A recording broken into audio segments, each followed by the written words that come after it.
Hoy, en 678, se siguen desarticulando las mentiras del monopolio.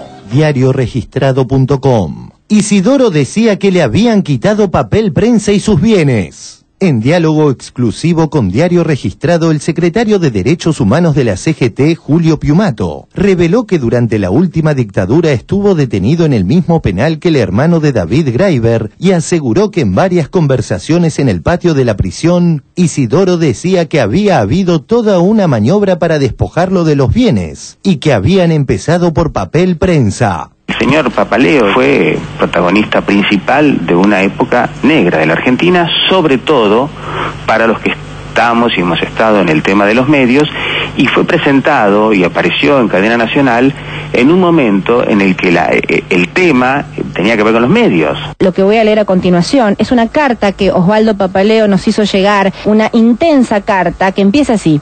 Arquitecto Alejandro Borenstein, sé que es duro ganarse el panásimo siendo columnista del Clarín de Mañeto.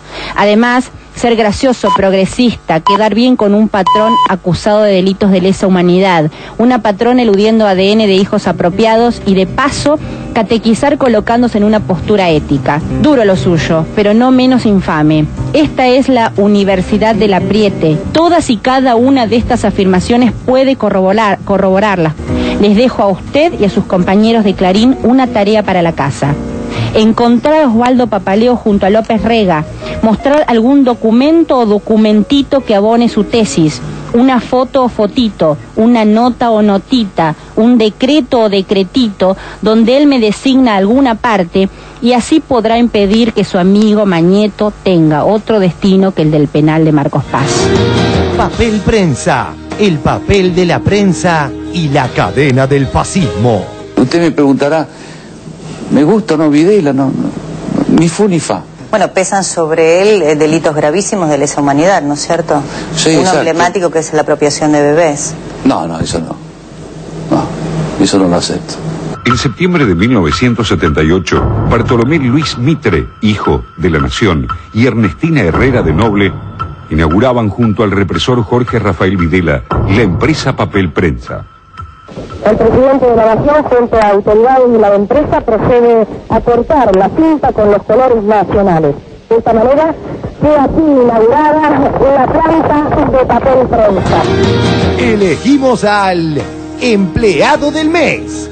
Este tipo es candidato. Ricardo, ¿está en juego la libertad de prensa? ¿El gobierno quiere avanzar contra la libertad de prensa? Este proyecto que anunció la presidenta, bueno, hay que conocerlo el proyecto, pero apunta a controlar la prensa para usted. Pero por supuesto. Usted establece que la presidenta, lo que usted dijo es muy grave. Usó la cadena nacional, hizo un discurso, dice que mintió. Y Elisa Carrió dice que usted tiene la presunción de que esta acción que hizo Papaleo es una acción comprada por parte del gobierno. Decir que la presidenta mintió es grave para todos los argentinos. Si robaran el mapa, el país de los sueños, siempre queda el camino que te late por dentro. Si te caes te levantas, si te arrimas te espero, llegaremos a tiempo, llegaremos a tiempo. ¿Por qué hace falta la ley de medios? Inadmisible cerco mediático a las mentiras de Macri. Diarioregistrado.com. No conozco ni sé quién es Palacios. Así lo aseguró Rafael Eldad, ex embajador de Israel en la Argentina, en referencia a los dichos del macrismo que afirmaban que había sido él quien recomendó a Jorge Fino Palacios para estar al frente de la Policía Metropolitana.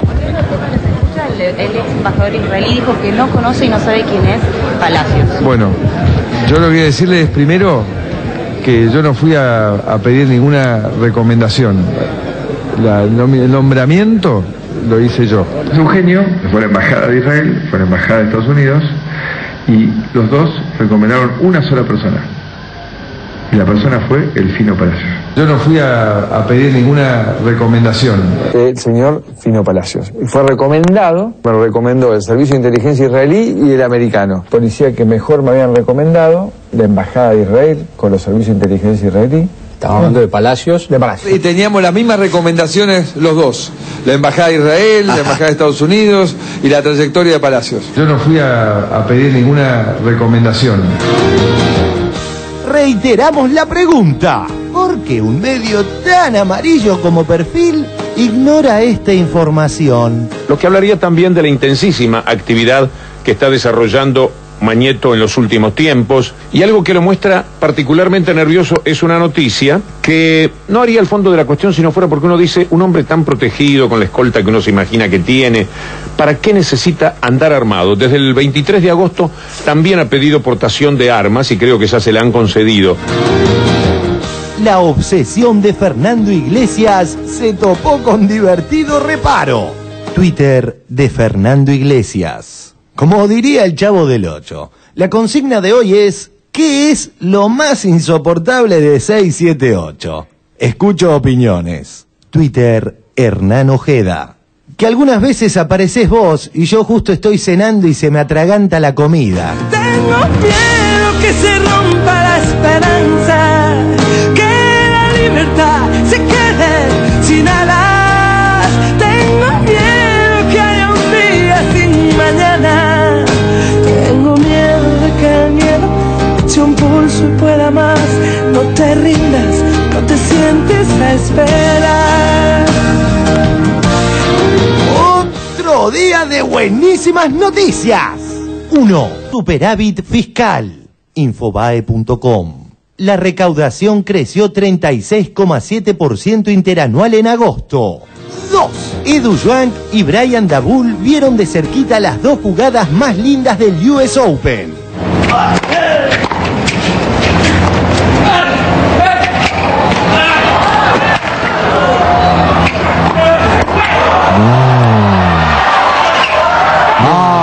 Bueno, se torció. Sí, aplaudimos, esperemos que no. A ver. A ver.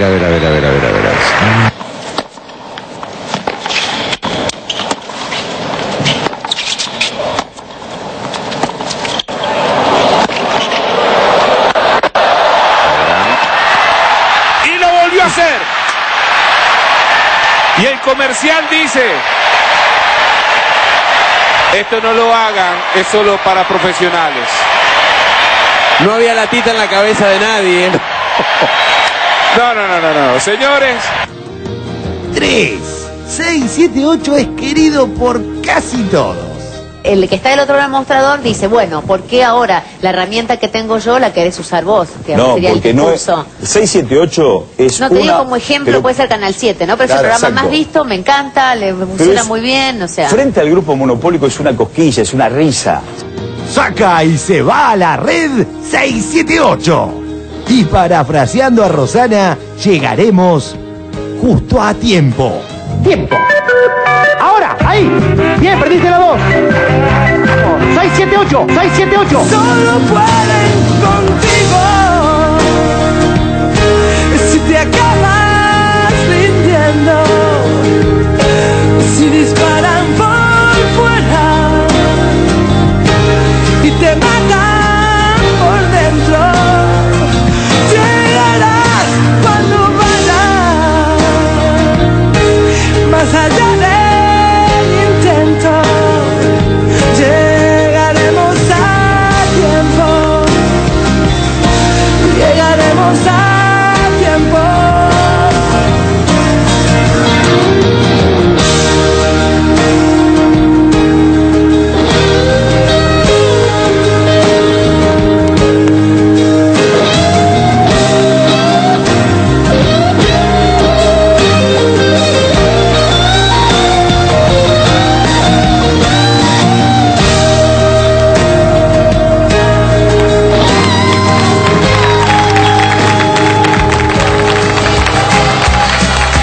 Buenas noches, muchas gracias por los aplausos, que son todos para mí. Y un vamos Barragán. ¡Vamos, Barragán! Muchas gracias. Bueno, Lucho Galende sigue enfermo, así que esperamos que sobre todo espero que se recupere ya. Hoy vamos a tener un programa creo que muy interesante, estuve mirando acá y está muy interesante, después los informes no los vi, así que espero que respondan a a mis expectativas. A veces lo hace. Muchas a veces responde. Sí, a veces. Aunque las expectativas de Barragán son altas. Digamos que el 60% de las veces compañeros, amigos, bienvenidos. Carla, hoy que te estamos prácticamente mandando a obstetricia, derecho, a sala de partos. Sí. Hoy ¿es ya tu me despedida? tomo. Hoy es tu despedida. Hoy es mi despedida. Sí, por la salud de todos. Llega a tener acá y yo me desmayo. Aparte no sabes lo que soy yo desbordada, olvídate. No quiero imaginar. Bueno, y nos visitan hoy el señor Alberto González Zarzac, abogado, constitucionalista. No sé si constitucionalista a esta altura de las circunstancias lo favorece. Usted vio la cantidad de constitucionalistas que nos acosan día a día. Son tres. Terrible. Son tres. Consejero por el Estado Nacional en papel prensa, profesor universitario y una larga y prestigiosa carrera en el derecho. En el radicalismo no. En el peronismo, creo. Sí. Yo dije en el derecho. Por este lado, Julio Piumato. ¿Qué tal, Julio? ¿Cómo estás? Secretario de Derechos Humanos de la CGT. Y a mi izquierda, Gabriel Rolón, psicoanalista, amigo. Hola, Gabriel. Hola. El hombre que hizo grande a Dolina durante muchos años. Bueno, psicoanalista, autor de libros muy exitosos. Bueno. Muy exitosos. Pero sobre todo conocedor de cómo es Carla cuando está desbordada. Por eso vine hoy, que es el último día. Porque el primer embarazo la contuve yo todo el programa. Es verdad, compartimos un programa. Y además, siempre me despide cuando estoy embarazada, así como tranquilita. Soy como una cábala para Carla y sus embarazos. Bueno, vamos a lo nuestro, o a lo mío, que es lo que me exigen. Hace pocos días Sebastián Borenstein, lo veíamos recién en la apertura, contó que Osvaldo Papaleo había pertenecido a la AAA, que había estado censurando a su papá, Tato Bores, y luego Papaleo publica una carta desmintiendo esto, y vamos a ver cuánto influyó en el periodismo independiente la desmentida de Papaleo, y después lo discutimos, lo vemos y hablamos.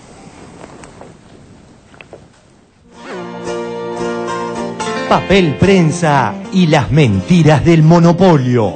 Habiéndose desbaratado las mentiras sobre Isidoro Graiber y Lidia Papaleo, el grupo Clarín no encontró mejor defensa que volver a torturar a una de las víctimas denunciantes de los delitos de lesa humanidad atribuidos a Héctor Mañeto. Papaleo, hombre, es el segundo de López Rega. Osvaldo Papaleo. En la época del terrorismo de Estado... López Rega ya no estaba cuando la asume. ¿Cómo que no estaba? Nos enteramos el rol clave que tuvo Papaleo en la estructura de medios de comunicación que armó López Rega en la época de la AAA. Ahora de golpe uno de los emblemas del progresismo nacional es Papaleo, que era el secretario de López Rega. Alejandro escribe habitualmente en Clarín una página todos los domingos y escribió este domingo una situación imaginaria en la cual recordaba el momento en el cual Papaleo echó a su padre de la televisión. El señor Papaleo fue protagonista principal de una época negra de la Argentina, sobre todo para los que estamos y hemos estado en el tema de los medios, y fue presentado y apareció en cadena nacional en un momento en el que el tema tenía que ver con los medios. Osvaldo Papaleo contestó en forma contundente mediante una carta enviada a Clarín, La Nata y Víctor Hugo. Solo el charrúa la leyó. Clarín y La Nata, que sí repitieron varias veces la de Borenstein, ignoraron la respuesta de Papaleo. Lo que voy a leer a continuación es una carta que Osvaldo Papaleo nos hizo llegar, una intensa carta que empieza así. Arquitecto Alejandro Borenstein, sé que es duro ganarse el panásimo siendo columnista del Clarín de Mañeto. Además, ser gracioso, progresista, quedar bien con un patrón acusado de delitos de lesa humanidad, una patrona eludiendo ADN de hijos apropiados y de paso catequizar colocándose en una postura ética. Duro lo suyo, pero no menos infame. Esta es la Universidad del Apriete y rinde usted sus exámenes con esmero. Pero conmigo se equivocó, no le va a salir gratis. Nunca fui al fil de López Rega ni de nadie. A José López Rega no lo conocí, no lo traté. Jamás crucé con él una palabra. No participé de actos vandálicos que usted describe con esmero y sin empacho. Los canales, en 1974, fueron intervenidos por disposición del Poder Ejecutivo Nacional porque habían caducado las licencias concedidas en 1960 por la Revolución Libertadora sin licitación a sus amigos de entonces. Bastante tiempo para un regalo mediático. Nadie le puso la pistola en la cabeza a los licenciatarios. Pregúntele entonces a Luis Brandoni, que participó como secretario general de la Asociación Argentina de Actores. Y desde diciembre de 1975 fui secretario de Prensa y Difusión del Gobierno Constitucional de Isabel Perón, hasta que dieron el golpe sus amigos, los que ordenaron la venta bajo tortura de papel prensa a su diario, al de Mitre y al de Comando en Jefe del Ejército. Estuve preso hasta diciembre de ese año a condiciones muy difíciles. Ahí no estaba usted, como tampoco estaba Mañeto. La cárcel fue para los que dejamos sin un canal de televisión a un amigo de su familia, Goar Mestre. En abril de 1977 me raptaron y pasé 9 meses en el campo de concentración clandestino de Puesto Vasco, donde fui torturado por ser hermano de Lidia Papaleo de Graiber. Salí del país expulsado por Camps y trabajé con grandes artistas como Atahualpa Yupanqui, Mercedes Sosa, Astor Piazzolla, Ariel Ramírez, José Larralde, Nacha Guevara y sigue las firmas. Todos los artistas que desafortunadamente no están dejaron esposas, hijos, hermanos, amigos. Haga de policía vocacional, que seguramente le sale mejor que el humor dominguero. Cuando dirigí el canal que le usurpamos a su padrino, el cubano de los prostíbulos, era una etapa violenta y de pronto las 3A. Ahí acompañé públicamente a los amenazados y no me importó priorizar al burócrata, sino al compañero y al militante. Todas y cada una de estas afirmaciones puede corroborarlas. Les dejo a usted y a sus compañeros de Clarín una tarea para la casa. Encontrar a Osvaldo Papaleo junto a López Rega, mostrar algún documento o documentito que abone su tesis, una foto o fotito, una nota o notita, un decreto o decretito, donde él me designa alguna parte, y así podrá impedir que su amigo Mañeto tenga otro destino que el del penal de Marcos Paz.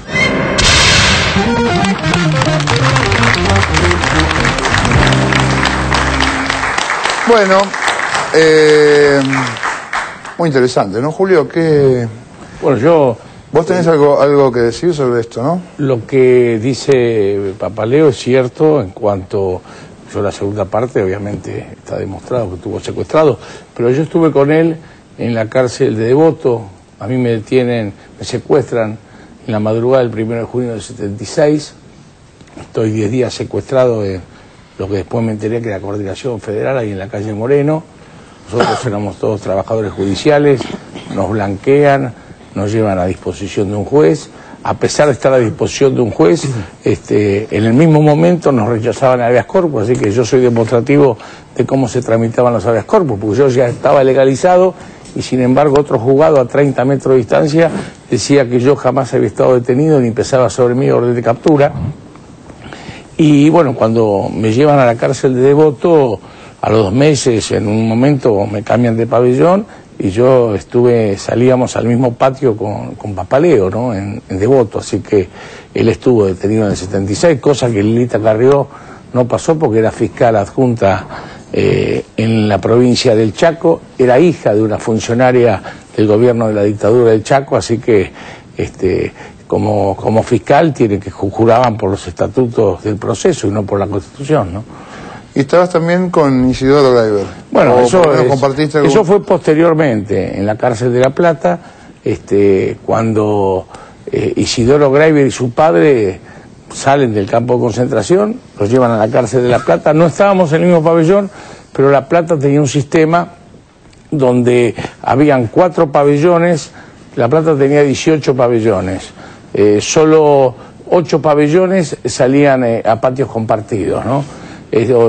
Nosotros salíamos 4 pabellones en una época, ¿no? Que estuve en eso. Yo estaba en el pabellón 6 y no sé si estaba en el 11 el padre de los Graiber y Isidoro Graiber. Así que prácticamente hemos compartido patio entre 1 y 2 meses, no recuerdo bien. Nosotros en ese momento yo estaba detenido en el pabellón 6 con sacerdotes presos, estaba en un pabellón, estaba Julio Guillán, que ya falleció, habían otros dirigentes sindicales, estaban los profesores de la Universidad del Comahue. Bueno, en ese momento, 77, la cárcel estaba totalmente repleta. Había 2 pabellones de presos comunes y 16 pabellones de presos políticos, prácticamente 2 personas por celda, casi había más de 2.000 presos políticos en ese momento. Pero bueno, en el devenir, uno a veces llegaba ya a pabellones que llegaba información, llegaban diarios por las visitas, uno sabía más o menos todo lo que había pasado con los Greiber desde su secuestro, todas las denuncias que eran los financistas de las Plata de los Montoneros. Además, al Greiber padre lo trataban bastante bien los guardiacárceles viejos de la Unidad 9, porque era una persona muy conocida en La Plata. Se ve que todos era comerciante, después fue banquero. Se veía que había un afecto, un conocimiento. Y bueno, entonces Isidoro te contó que habían vendido. Y Isidoro sí nos contaba un grupo, porque ellos eran muy reacios, ¿no? Y concretamente lo que sí nos comentó, porque decía que no, todo eso era un invento para despojarlo de los bienes, el tema de los montoneros. Y decía que habían empezado, me acuerdo bien, que habían empezado antes de secuestrarlo por papel prensa, que se lo habían hecho transferir a los 3 diarios, bueno, que son de público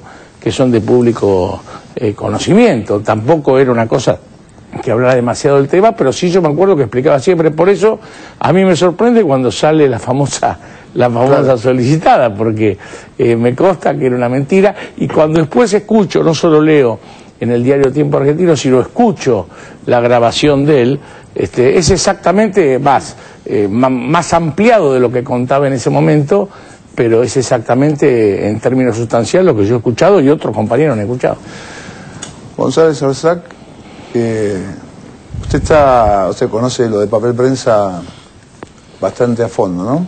Sí, he estado 4 meses estudiando la cuestión con un equipo de personas y le hemos entregado a la señora presidenta un informe al respecto. Allí está toda la verdad, allí está toda la documentación oficial, todos los papeles, incluso de los consejos de guerra, de las actas del proceso, de la CONAREPA, que era un tristemente recordado forma oficial de los militares de hacer restitución, decían, del patrimonio que determinadas personas habían mal habido, y fue utilizado también a los efectos de desapropiar a la familia Greiber de su patrimonio. ¿Estos documentos de dónde los recaban? Porque digamos a veces por los medios parece que se hubiera puesto Moreno o usted mismo a escribir cosas. No. Los archivos oficiales tienen de todo, muchas veces nadie los visita, nadie estudia en ellos, nadie investiga.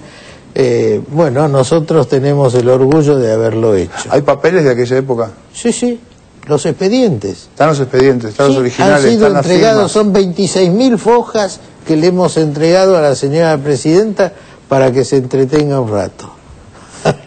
¿Qué firmas como vio? Si tuviera poco que hacer. ¿Qué firmas así que le llamaron la atención ha visto entre esos documentos? Bueno, allí firman todos, Chicolás, el general Gallino, el médico Vergés, allí están todos. Camps.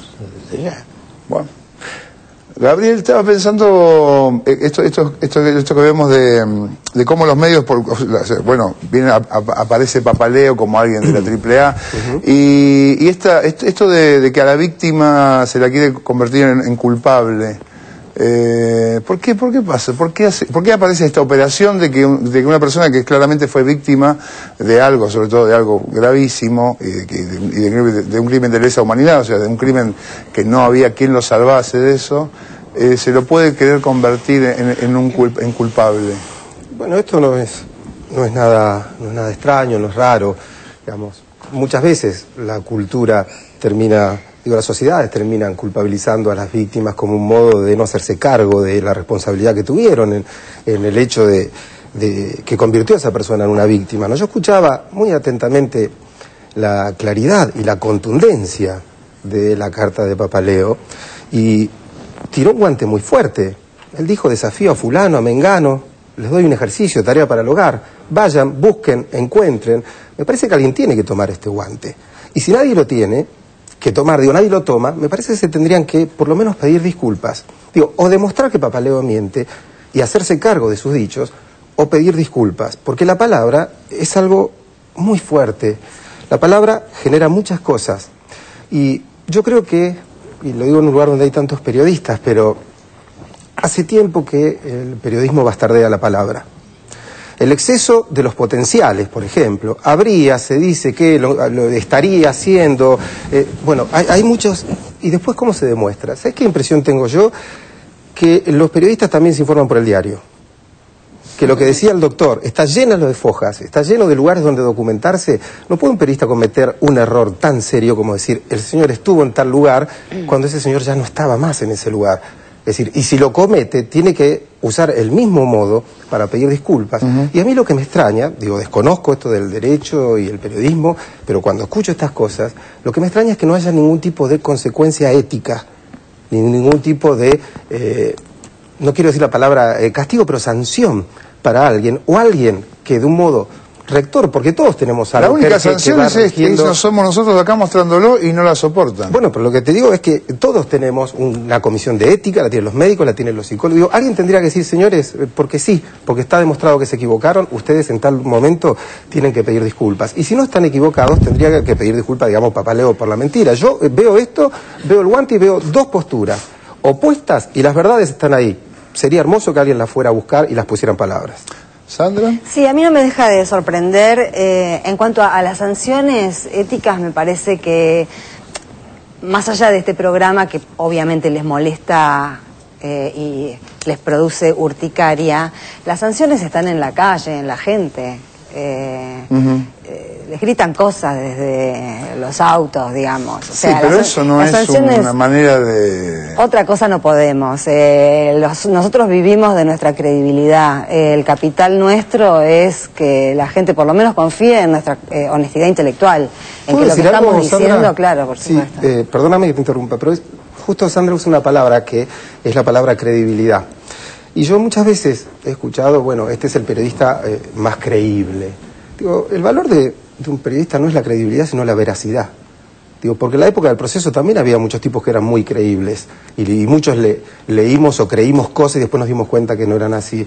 Pero creo que la veracidad justamente tiene que pasar por encima de la credibilidad. Porque alguien puede hablar muy bien, decir muy bien las cosas y transmitir de un modo tal que convence y sin embargo no ser veraz. Allí es donde yo creo que alguien tendría que decir, bueno, este tipo que es tan creíble no está hablando con veracidad. Yo me refiero a credibilidad, perdón, así termino, redondeo la idea, a esta idea de que uno está haciendo su trabajo y lo hace por convicción y no por conveniencias económicas del lugar en el que trabaja, ¿no? Pero no me deja de llamar la atención los vericuetos y las volteretas que está pegando el tema de papel prensa entre los periodistas que presuntamente son de centroizquierda, ¿no? Como Tenenbaum, que es un centroizquierda extraño, ¿no? Que estamos inaugurando en la Argentina, un centroizquierda que contiene la idea de que Mañeto es una persona débil frente a un Estado que solamente él ve. Él y, por supuesto, Mañeto y los miles de personas que están de acuerdo con eso. Pero el tema acá no es Papaleo. El tema es lo que le pasó a Lidia Papaleo. No es Osvaldo Papaleo, el tema es lo que le pasó a Lidia Papaleo. En el programa del otro día no pasaron el testimonio de Lidia. Yo me preguntaba si son libres de pasarlo. Si se puede pasar ese documento en TN, supongo que no son libres de hacerlo, pero eso no los dispensa de tomar meandros del tema y disparar para otro lado, porque se están escapando por la tangente. Bueno, en el programa anterior habían hablado sobre el discurso de la Presidente sin haberlo pasado y con la opinión previa a que ello hubiese ocurrido. Se parece mucho a hacer los deberes lo que están haciendo. Yo creo que de ese programa a mí me parece que lo pasaron a sabiendas, porque está en la impunidad como trabajan sobre la mentira, que ellos quisieron imponer en el programa un discurso diferente de la Presidenta. Ellos quisieron imponer que violaba la justicia, violaba el Congreso. Es decir, ese son los mecanismos, porque quien ve hoy, como decía el informe, el tema cómo cambian los ejes y todos repiten como loros el libreto que les dan. Yo me da la sensación que eso no es periodismo, ¿no? No sé ustedes. Ahora vamos a justamente el próximo informe que tiene que ver con el empleado del mes, los candidatos. Seguimos hablando sobre este tema, Julio, porque tiene mucho que ver con lo que vos decís. Vamos a verlo. el empleado del mes. Y finalmente se elige al empleado del mes de agosto. Antes de pasar al ganador o ganadora, veamos quiénes tras reñidísima votación quedaron en el camino. 1. Eduardo Duhalde. Su actitud reverencial hacia el gran anfitrión Mañeto fue cazada al vuelo por el teberrista Gaby Schultz. No obstante, luego le valió la obtención del Oscar de nuestra tele. Fíjese, cuando Duhalde está hablando con Grondona, cuando dice señor Mañeto hace este gesto, así. Estuvimos hablando de candidaturas allí, no para arreglar delante del señor Mañeto, del señor Mañeto. Cuando dice señor Mañeto hace este gesto, así. ¿Hay medalla de oro? Ahí está. Mirá. ¿Qué tal? Eduardo Duhalde, expresidente. ¿Va a asumir otra vez? 2. Macri de Narváez y Solá. Intentando explicar la vergonzante reunión, el particular cuarteto que junto a Duhalde integran, incurrió en más contradicciones que Jorgito Rial. ¿Hubo finalmente una reunión con la gente del PJ disidente en la casa de Mañeto? ¿Eso es correcta la información? Una casa particular, una casa particular. Hoy salió una versión que me atribuyen a mí que estuvimos hablando de candidaturas allí, no para arreglar delante del señor Mañeto ninguna cosa, nada que tenga relación con la organización ni del espacio. Se habló de la necesidad, sí, de construir una alternativa o varias alternativas. No para arreglar delante del señor Mañeto ninguna cosa, nada que tenga relación con la organización ni del espacio. Caramba Solá dice lo contrario. Quería saber qué pensaba el peronismo federal de esto, cómo era, qué pensaban de la economía, qué pensaban del futuro, cómo nos íbamos a armar. Él quería escucharnos. Quería saber quiénes eran candidatos, yo le ratifiqué que yo era candidato. ¿Van a ir a internas? ¿No van a ir? 3. Fontevecchia, Lanata y Tenenbaum. La noche del día del histórico anuncio de la presidenta Cristina Fernández de Kirchner, el monopolio puso al aire sendas entrevistas de Tenenbaum a los dos mencionados, en las que, amén de justificar delitos de lesa humanidad, relataban una realidad imaginaria. Al cierre de esta edición, aún no hubo rectificación.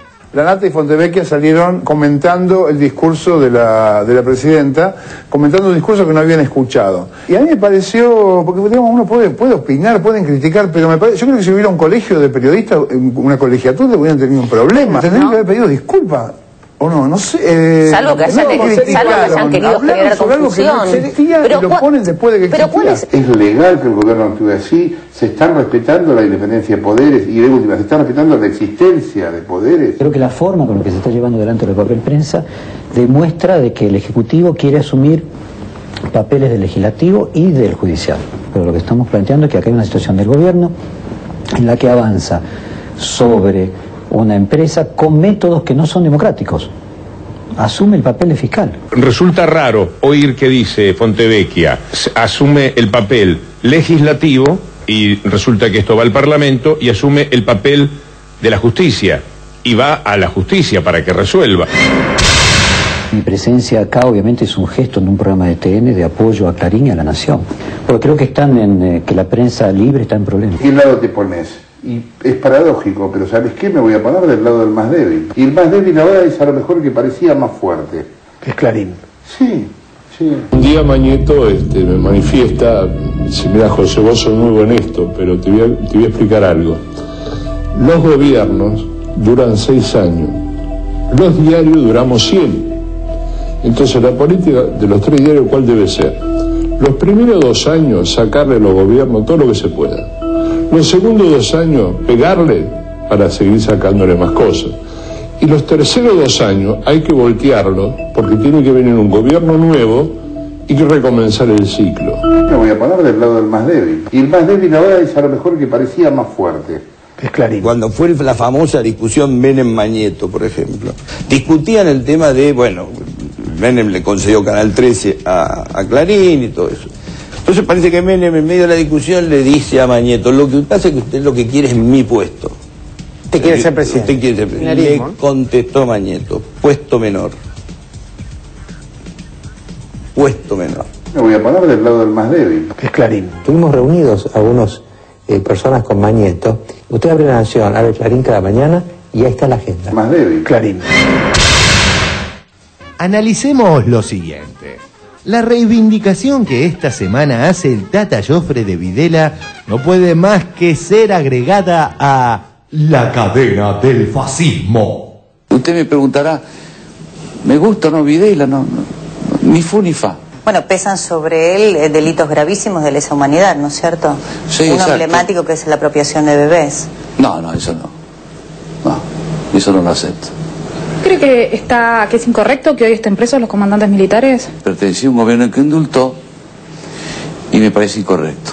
Un gobierno en que nos respetemos todos, al que quiere a Videla, al que no lo quiere, al que quiere a Videla, al que no lo quiere. De estos años recuerdo los famosos juicios de la verdad, en donde fueron oficiales del ejército argentino, abrieron su mente y su corazón, y por esas declaraciones ahora los están juzgando. Al que quiere a Videla, al que no lo quiere. Duhalde, que acaba de presentar un libro, digamos, lo ha presentado él, ¿no? El libro de Joffre. ¿Qué sintió cuando Astiz, en el juicio que se le sigue, levantó uno de sus libros casi como un acto de provocación a los familiares de los desaparecidos que estaban allí? Sí, Alfredo Astiz levantó ese libro.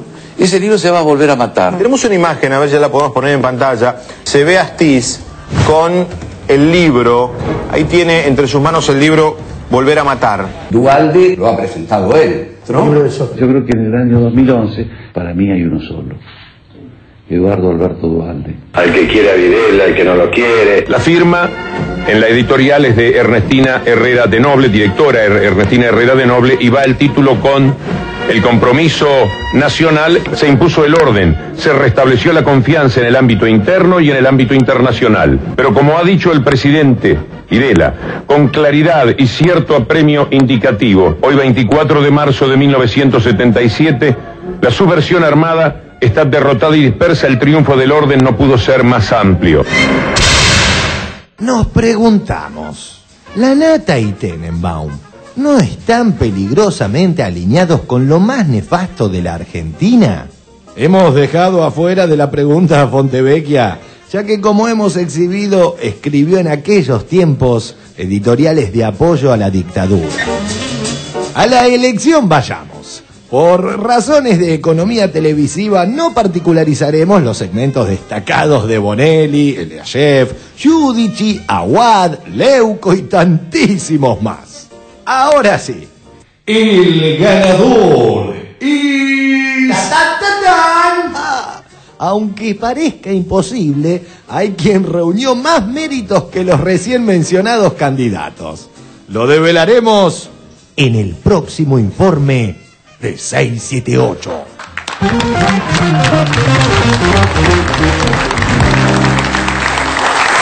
Bien, esta es la parte que más irrita, ¿no? De 678. Y sí, ¿no? Y la verdad pero como a nosotros también nos irritan otras cosas que vemos en otros canales, podemos casi estar a mano, supongo. Le quería preguntar al doctor González Arzac, cuando yo veo estas cosas,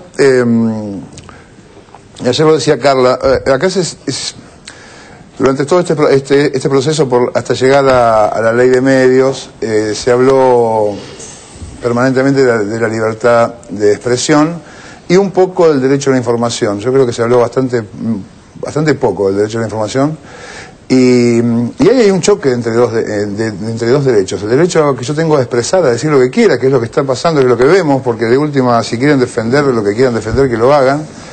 Pero a mí me privan de mi derecho a estar informado. ¿Cómo funciona esto para el derecho, para la justicia? Sí, la libertad de prensa tendría que garantizar el derecho de la población a estar informado. Sin embargo, en la actualidad, porque está en manos de monopolios, porque está en manos de poderosos intereses, se cercena ese derecho de la población a estar bien informado.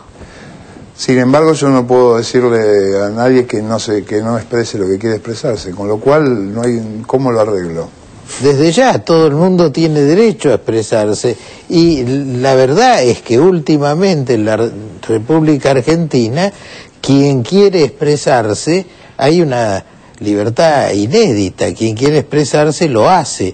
lo hace haciendo manifestaciones por la calle, llenando las plazas, lo hace de cualquier manera. Esto, los que tenemos unos cuantos años, no lo vimos nunca en la Argentina.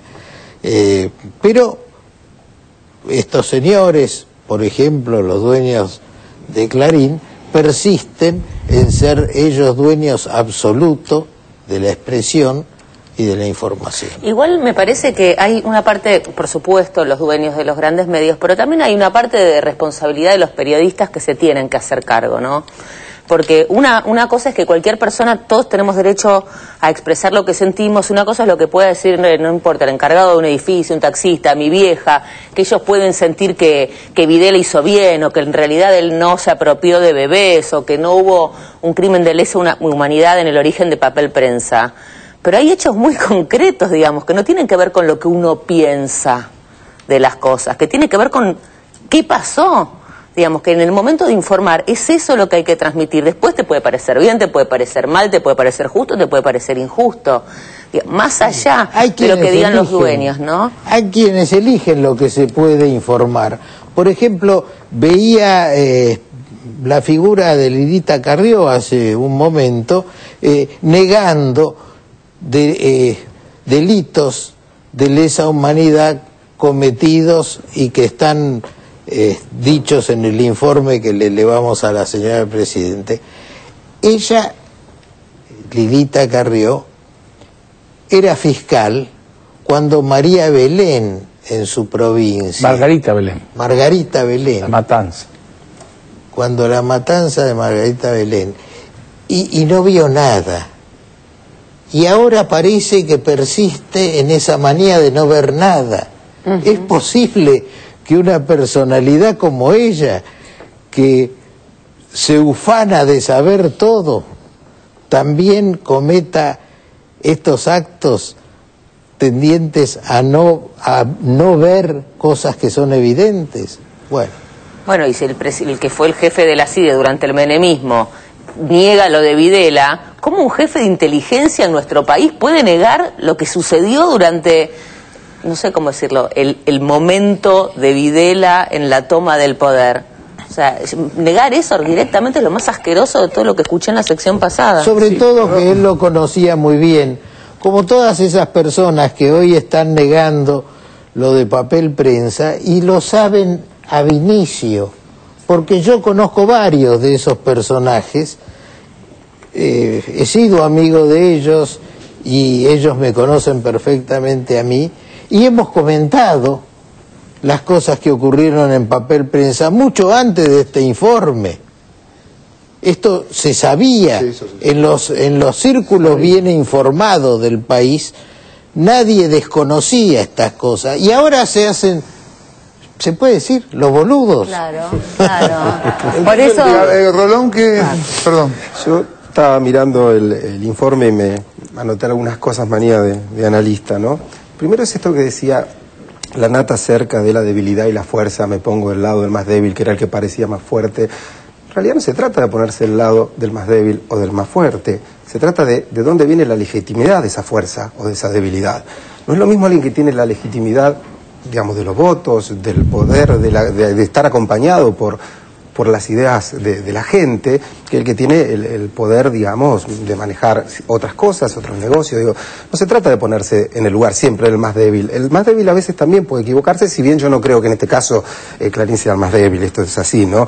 Después me quedé con esa frase que circuló acerca de la agenda y lo que se dice que, yo lo he visto aquí, esto de que los diarios son los más importantes porque fijan la agenda del día. La fijan cuando uno tiene periodistas que no piensan por sí mismos. Cuando algún programa consiste en, bueno, vamos a ver las noticias, la tapa de tal diario, tal, cuando hay un periodista con opinión y con pensamiento propio, digo, Víctor Hugo, por ejemplo, no le fija a nadie la agenda, no. Habla de las cosas que a él le interesan. Y después creo que esto de la maravillosa cuestión que nos permite la democracia, cuando estamos viendo todo este horror que ha pasado en la Argentina, y es el hecho de que la democracia admite, incluso en el disenso, ideas que no son respetables. Yo recién escuchaba, decía, bueno, yo respeto todas las ideas, yo no. Yo cuando alguien me dice que respeta, escuchaba a Dual decir, bueno, los que están a favor yo respeto, bueno, yo no respeto a Videla. No respeto las ideas que él llevó adelante. En democracia admito a la gente que las respeta, cosa que no me hubiera tocado a mí en la dictadura. Por la mitad de esto, ¿sabés dónde hubiéramos terminado todos? Lo bueno es que acá nombramos cosas, así como yo hablaba de la experiencia de La Plata, hoy en La Plata se está juzgando la causa de la Unidad 9, todas las cosas que vivimos, que sufrimos, que muchos perdieron la vida, y con el tema de Margarita Belén se está juzgando en el Tribunal Oral de Resistencia la masacre de Margarita Belén, que eran presos que estaban en una cárcel federal, los sacaron y los masacraron ahí a unos kilómetros de Resistencia, ¿no? Entonces, a mí me parece que, digamos, yo creo que la intención ahora es aprovechar, es como que están jugando al todo o nada, ¿no? Me da la sensación que esto lo decía hace unos días esta señora empleada de Mañeto, que es diputada nacional. ¿Cuál? Porque hay tantos. Bueno, la Carrió. Cuando ella decía que hay que defender esto, ella planteaba como ya un agente de la estrategia de Mañeto, pero como alertando a los otros que si se caía Mañeto se iban a caer todos. La es decir, muralla, que iba a triunfar, sí. que iba a triunfar la libertad, porque acá esa muralla es un pacto perverso, es un pacto de mentira, es un pacto de horror. Eso es lo que los une, no hay ni una sola idea de verdad que los nuclea, ¿no? Esto es lo más terrible, y cada vez aparecen más, yo creo, más a la intemperie, ¿no? Por eso, hablando de la libertad de expresión, es un derecho fundamental que ellos niegan. Cuando discutimos la ley de medios, yo me acuerdo que estudié mucho y leía lo que decía un constitucionalista no argentino, sino norteamericano, que ahí tiene la segunda enmienda de libertad de expresión en la Constitución norteamericana, Owen Fitz, uno de los principales especialistas, y él llamaba la atención de esto, ¿no? Que era tal el poder de las corporaciones que llegó a revisar la concepción liberal de la libertad de expresión, porque decía que las corporaciones eran tan fuertes que impedían esa libertad. No bastaba el hablador de la esquina, como llaman ellos en el derecho anglosajón, sino que era necesario la intervención del Estado. Y decía, el Estado, para garantizar la libertad de expresión de todos, a veces tenía que acallar la voz de uno que tenía el monopolio y que impedía a los demás poder expresarse. De todas maneras, hay una cosa de la que repetimos tantas veces, lo que decía Grondona, de la función de establecer agenda. Yo creo que en parte lo que los enloquece de este gobierno es que ha logrado imponer la agenda. Vos fíjate, no se habla del caso Saduz, que es lo que quisieron, de lo que quisieron que habláramos todos. Estamos hablando de papel prensa. Creo que es un caso en el mundo que se va a estudiar en algún momento, como 300 medios de comunicación respondiendo a una sola línea editorial no logran establecer ninguna agenda en este país. Porque la verdad siempre triunfa, yo creo, ¿no? Eso Confiemos. Bueno, vamos a ver, vamos con otro informe y seguimos conversando. Ley de medios, sigue la presión de Mañeto a la Corte, parece. Ahora el informe lo vemos y vamos a ver si es cierto. Ley de democratización de medios. La presión de Mañeto a la Corte. Ayer, el anhelo de diversidad de voces vivió otra jornada histórica. Y en ese contexto, fue conmovedor, humildemente, el comienzo de 678. Hoy se reglamentó la ley de medios, después de décadas. Así que yo pido un aplauso para toda esta gente, para nosotros un poco, mucho para Mañeto. Laura, Balote, vamos. Tenemos ley.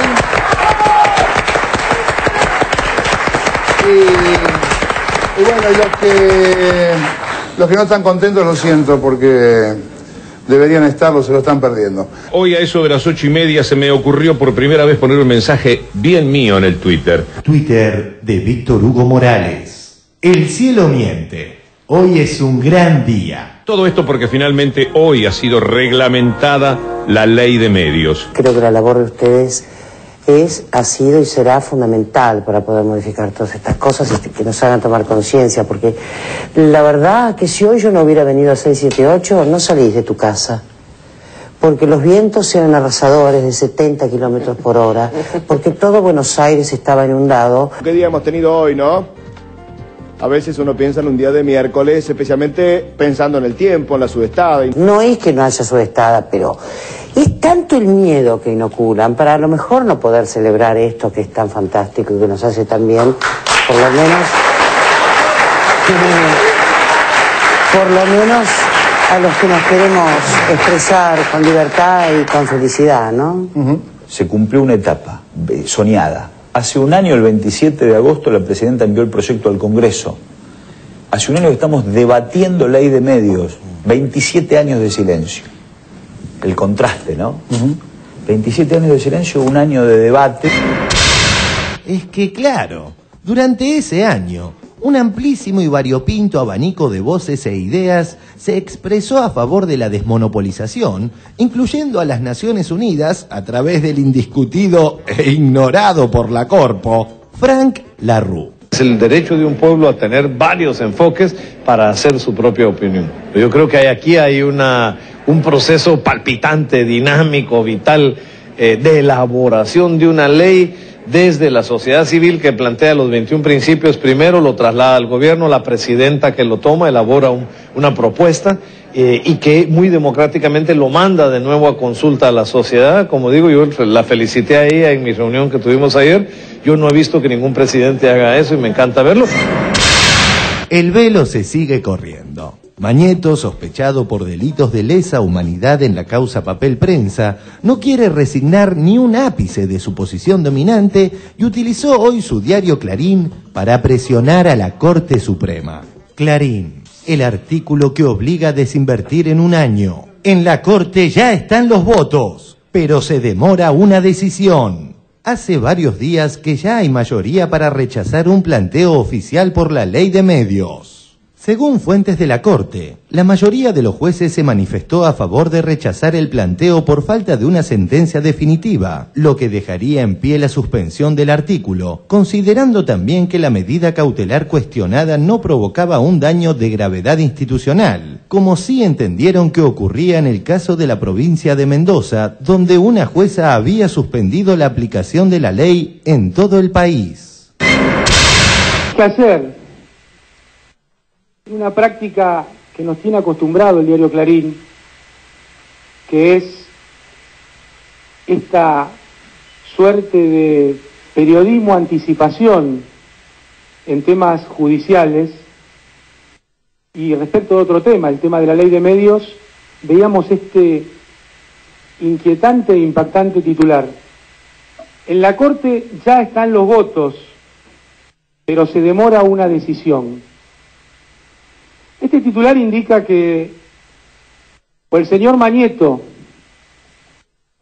tiene acceso a información que no tenemos el resto de los argentinos, es decir, qué piensan los jueces de la Suprema Corte de Justicia de la Nación, o él tiene esta información, o mafiosamente está intentando condicionar el pensamiento y la acción de los jueces de la Suprema Corte de Justicia de la República Argentina. ¿Cómo se cree con la impunidad y el poder suficiente para intentar apretar a los jueces de la Suprema Corte de Justicia de la Nación a través del uso de este medio gráfico? Como público antecedente está la reciente visita de Mañeto al máximo Tribunal de Justicia. Revista Noticias. Mañeto, Roca y Pagani. Contacto en la Corte. Los empresarios más importantes del país tuvieron una cumbre con Lorenzetti, presidente de la Corte Suprema. La Corte aún debe resolver temas vitales para Clarín, como las decisiones sobre la constitucionalidad de la ley de medios, que aprobó el Congreso y está trabada en la justicia.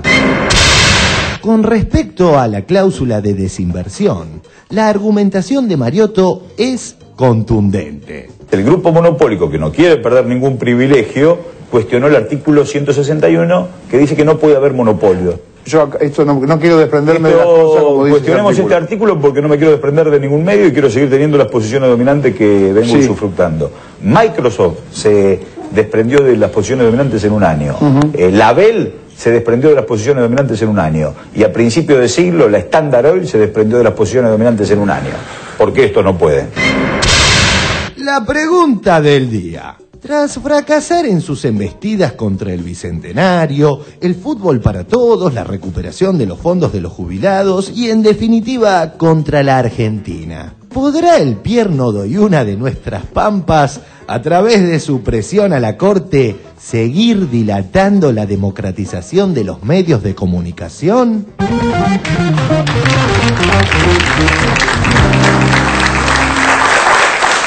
Bueno, la pregunta la pregunta está buena, ¿no, Orlando?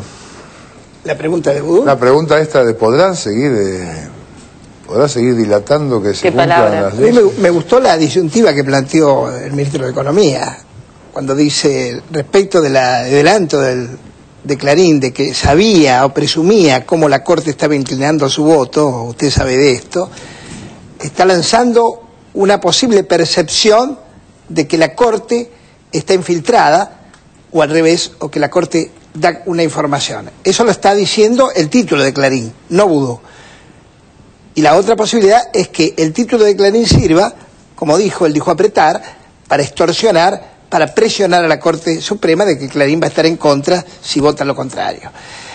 Esta es una pregunta interesante. Yo el otro día, cuando hice un resumen de lo que ocurría, basándome en la edad, que hoy coincidíamos, que me dice, el único que conozco bien es a usted por razones de edad, me dijo el doctor Anzac.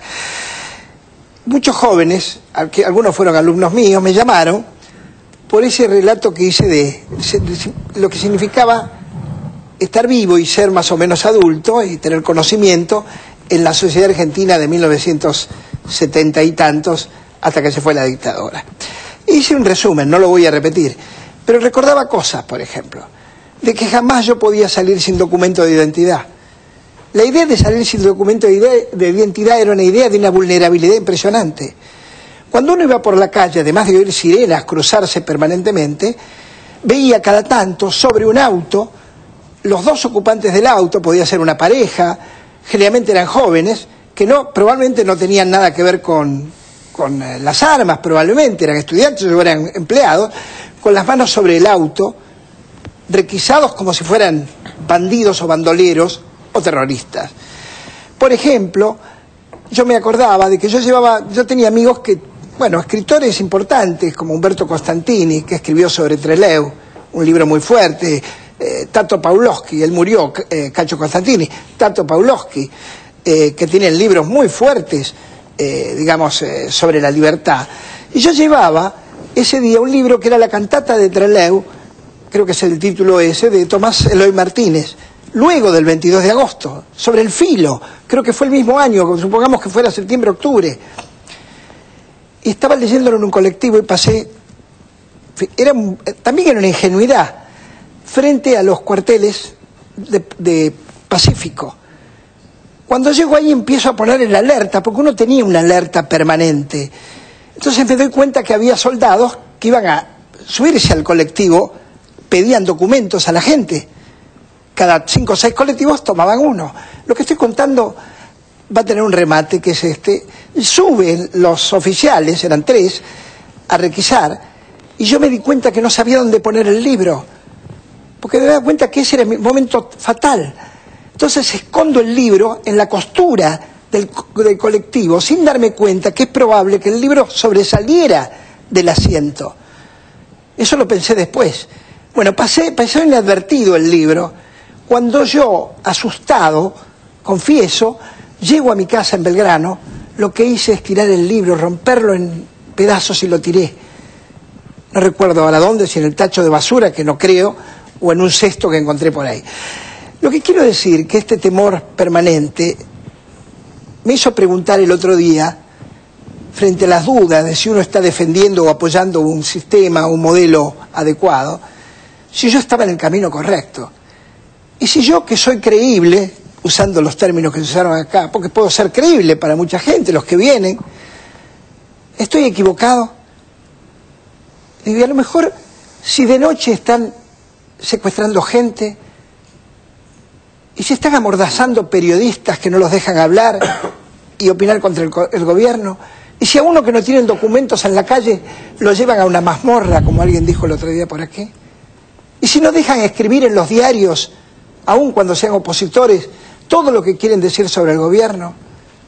Y si en realidad no le están dando trabajo a los tipos que tienen una idea, digamos, sudamericana, latinoamericana del mundo, y solo toman a los que tienen ideas obedientes. Cuando me hice todas esas interrogantes dije, no, pero no puede ser, eso no está ocurriendo. Entonces estoy en el camino correcto. Julio, pensaba, volvía a Papaleo, a Lidia, a Isidoro, gente que estuvo presa, como vos, y que ahora vuelve a estar sospechada por haber estado preso, en realidad, ¿no? Y me preguntaba cómo viviste vos cuando saliste de la cárcel, o cómo te trató la gente, cómo te ha tratado después la historia. No, muy bien, yo creo que la mayoría muy bien, porque sabíamos, nosotros teníamos vida transparente, digamos, los que esconden son los que mienten, ¿no? Yo, es decir, uno cuando salió después de casi 7 años, lo que encontró es las cosas que faltaban. El país había cambiado, a mí me faltaban generaciones de amigos, ¿no? Yo iba reencontrando, uno en la vida va generando camadas de amigos por...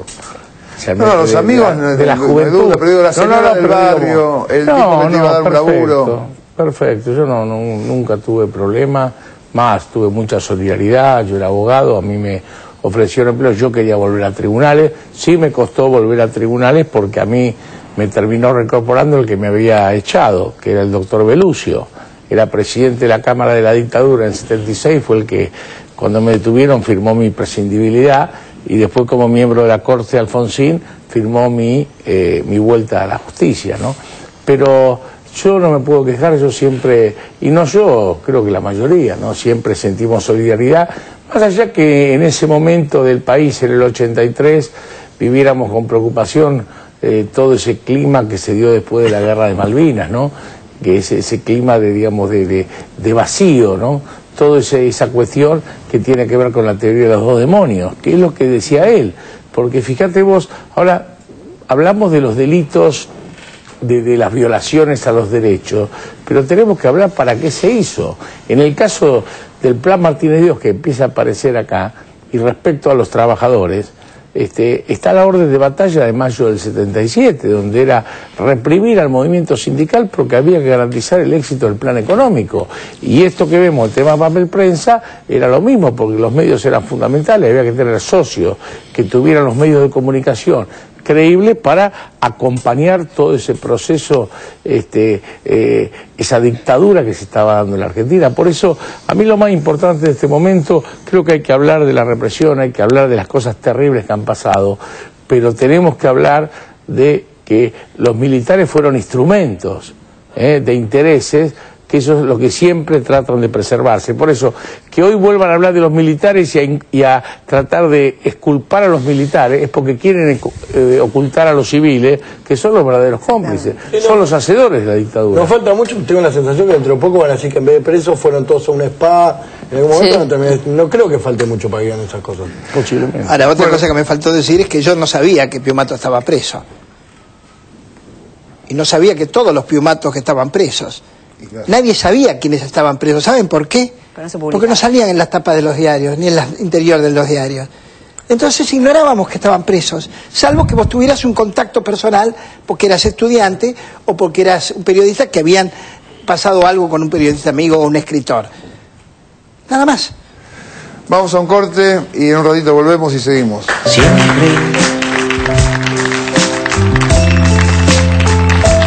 Llega el enanito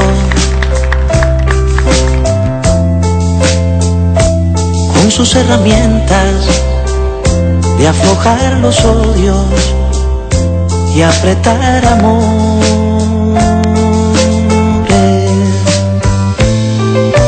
Siempre llega el enanito, siempre oreja adentro, con afán risueño de enmendar los errores.